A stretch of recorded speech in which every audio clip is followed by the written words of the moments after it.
নমস্কার বন্ধুরা, আমার নাম ডক্টর সঞ্চিতা চ্যাটার্জি, আয়ুর্বেদাচার্য বিএমএস। আজকে একটা খুব গুরুত্বপূর্ণ বিষয় নিয়ে আমরা কথা বলবো।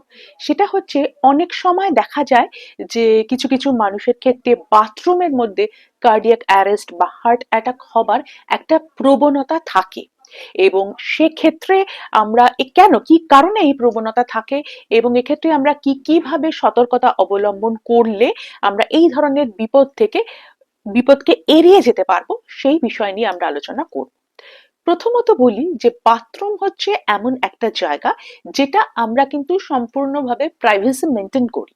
অর্থাৎ যখন কোনো মানুষ বাথরুমের ভিতরে থাকে তখন সে ভিতর থেকে দরজাটা লক করে দেয় এবং এই সময় তার যদি কোনো রকম কোনো শারীরিক সমস্যা হয় তাহলে কিন্তু সেক্ষেত্রে বাড়ির লোক বাড়ির লোকের ক্ষেত্রে সেটা জানা বা তাদের অ্যাটেনশন যেতে কিন্তু বেশ খানিকটা সময় লাগে।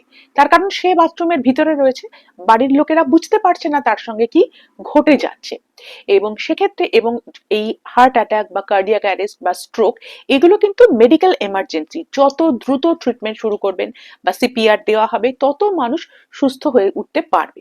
সেক্ষেত্রে এবং এই ধরনের সমস্যাগুলোর ক্ষেত্রে কিন্তু একটা গোল্ডেন আওয়ার থাকে। অনেক সময় সেই গোল্ডেন আওয়ারটা কিন্তু পার হয়ে যায়, অর্থাৎ অনেক পরে বাড়ির লোক বুঝতে পারে যে কিছু একটা সমস্যা হয়েছে। এবারে বলি, সকালবেলা ঘুম থেকে ওঠার পরে আমাদের প্রত্যেকেরই স্ট্রেস হরমোনের লেভেলটা কিন্তু বেশি থাকে। কর্টিসল জাতীয় যে হরমোন সেটা সিক্রিয়েশন বেশি হয় এবং এই সময় আমাদের শরীরের মধ্যে এমন কিছু পেপটাইড থাকে যেগুলো কিন্তু আমাদের ব্লাডটাকে তার ঘনত্ব বাড়িয়ে দেবার একটা প্রবণতা তার মধ্যে থাকে। ব্লাডের যে ঘনত্ব সেটাকে আরো বাড়িয়ে দেবার প্রবণতা থাকে, তাকে গাঢ় করে দেওয়ার একটা প্রবণতা থাকে।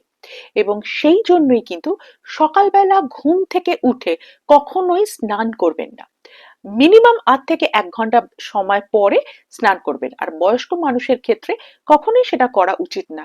কারণ সকালবেলা ঘুম থেকে উঠলেন, তারপরে ব্রেকফাস্ট করলেন, তার বেশ কিছুক্ষণ পরে স্নান করুন। জেনারেলি আমাদের অফিসে বা কাজে বেরোনোর জন্য আমরা সকালবেলা উঠে স্নান করি, কিন্তু এটা মাথায় রাখতে হবে সকালবেলা ঘুম থেকে উঠেই কিন্তু কখনো স্নান করবেন না। এরপরে হচ্ছে যে জলে আপনি স্নান করবেন সেটা ভীষণ ইম্পর্টেন্ট। অর্থাৎ আপনি যখন স্নান করছেন খুব ঠান্ডা জলে, 15 ডিগ্রি সেন্টিগ্রেডের থেকে নিচে তাপমাত্রাতে কিন্তু ঠান্ডা জলে স্নান করা কিন্তু উচিত নয়। কারণ এই ধরনের ঠান্ডা জলে যদি আমরা স্নান করি তাহলে একটা ভ্যাসো কনস্ট্রিকশন হয় এবং যার ফলে কি হয়, আমাদের ব্লাড প্রেশারটা বেড়ে যেতে পারে, হার্ট রেট বেড়ে যেতে পারে এবং সেক্ষেত্রে আমাদের হার্টের উপরে একটা স্ট্রেস তৈরি হয়। সেখান থেকে কার্ডিয়াক অ্যারেস্ট হবার কিন্তু একটা সম্ভাবনা রয়েছে। তাহলে কি আমরা গরম জলে স্নান করতে পারি? এটা নিয়ে অনেকের মধ্যে অনেক রকম ধারণা আছে। কেউ মনে করেন ঠান্ডা জলে স্নান করা অত্যন্ত ভালো, আবার কেউ মনে করেন গরম জলে স্নান করা ভালো। দেখুন, খুব বেশি গরম জলেও কিন্তু স্নান করা যাবে না। ঠান্ডা জলে যেরকম স্নান করা যাবে না, খুব বেশি গরম জলে চান করলে কি হবে, তার ঠিক উল্টোটা হবে। অর্থাৎ এক্ষেত্রে আমাদের যে ধমনীর মধ্যে দিয়ে রক্ত প্রবাহিত হয় সেক্ষেত্রে ভ্যাসোডাইলেটেশন হবে। অর্থাৎ সেক্ষেত্রেও কিন্তু আমাদের হার্টের উপর একটা স্ট্রেস বেড়ে যাবে এবং কার্ডিয়াক অ্যারেস্ট হবার একটা সম্ভাবনা রয়েছে। তাহলে কিভাবে স্নান করবেন, যে জলে স্নান করবেন সেটা কি ধরনের থাকবে? সব সময় আমরা বলে থাকি লিক ওয়ার্ম ওয়াটার, অর্থাৎ উষ্ণ গরম জলে স্নান করুন। যে জলের টেম্পারেচার 25 থেকে 32 ডিগ্রির মধ্যে থাকে সেই ধরনের জলে স্নান করুন। তবে এক্ষেত্রে এভাবে মেপে দেখার দরকার নেই।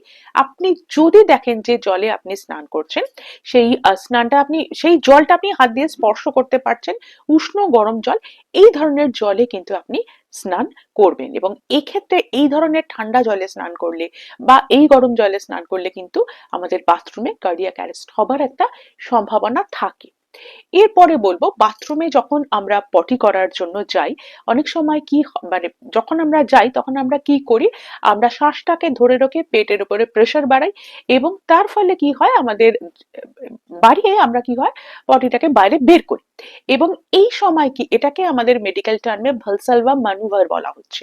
এবং যখনই এই প্রেসারটা রিলিজ, এই সময় কিন্তু ব্লাড প্রেসারটা বেড়ে যায়। আর যখনই আমরা এই প্রেসারটাকে কমিয়ে দিই তখন ব্লাড প্রেসারটা আবার আগের জায়গায় ফিরে আসে। এই যে ব্লাড প্রেসারের একটা ফ্লাকচুয়েশন হচ্ছে, সেক্ষেত্রেও কিন্তু কার্ডিয়াক অ্যারেস্ট হবার একটা সম্ভাবনা রয়েছে। আরেকটা জিনিস হচ্ছে, বয়স্ক মানুষের ক্ষেত্রে একটা ইনকন্টিনেন্স থাকে, অর্থাৎ তারা টয়লেট ধরে রাখতে পারে না এবং তারা দ্রুত বাথরুমে যেতে গিয়ে বা বাথরুমে গিয়ে তাদের কিন্তু সেক্ষেত্রে পড়ে যাবার একটা সম্ভাবনা থাকে। বাথরুমের যে ফ্লোরটা সেটা অনেক সময় স্লিপারি থাকে বা খুব শক্ত থাকে, পড়ে গিয়ে তারা আঘাত পেতে পারে। সেখান থেকে এই ধরনের মেডিকেল এমার্জেন্সি হবার একটা সম্ভাবনা কিন্তু থাকে।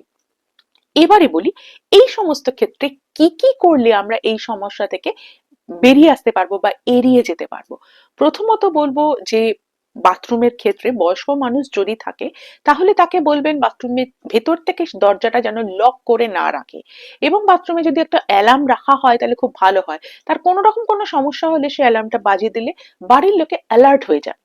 এবং এটা ছাড়া একজন মানুষ যখন বাথরুমে রয়েছে, একটা নির্দিষ্ট সময়ের পরেও যদি সে বাথরুমে থাকে, তার সাড়া নিন, তিনি কি অবস্থায় আছে আপনি বাইরে থেকে তাকে জিজ্ঞাসা করুন।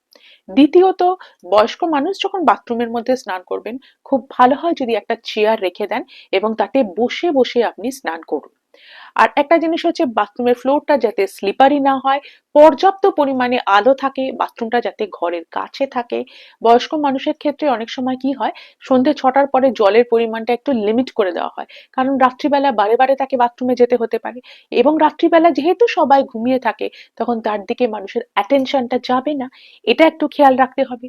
উষ্ণ গরম জলে আপনাকে স্নান করতে হবে, এটা মাথায় রাখতে হবে। এবং আরেকটা জিনিস, যদি আপনার কোনো হার্টের সমস্যা থাকে বা আপনার বয়স যদি একটু বেশি হয়, সবসময় খেয়াল রাখবেন কোনো অবস্থাতেই যেন কনস্টিপেশন না হয়, সেই ধরনের মেডিকেশন বা সাবধানতা আপনাকে অবলম্বন করতে হবে। ফাইবার জাতীয় খাবার বেশি করে খেতে হবে বা ইসবগুল এই ধরনের খাবার আপনাকে খেতে, এই ধরনের জিনিসগুলো খেতে হবে যাতে কনস্টিপেশন না হয়। তার কারণ তাহলে আপনাকে বেশি প্রেশার দিতে হবে না পটির জন্য। তো এগুলো যদি একটু মেনটেন করতে পারেন তাহলে কিন্তু এই সমস্যা থেকে আমরা অনেকটাই, এই সমস্যাটাকে অনেকটাই এড়িয়ে যেতে পারবো, বা যদি এরকম কোনো সমস্যা হয় দ্রুত তাহলে আমরা একটা ব্যবস্থা নিতে পারবো। তাহলে বন্ধুরা, আজ এই অবধি। ভালো থাকবেন, সুস্থ থাকবেন। নমস্কার।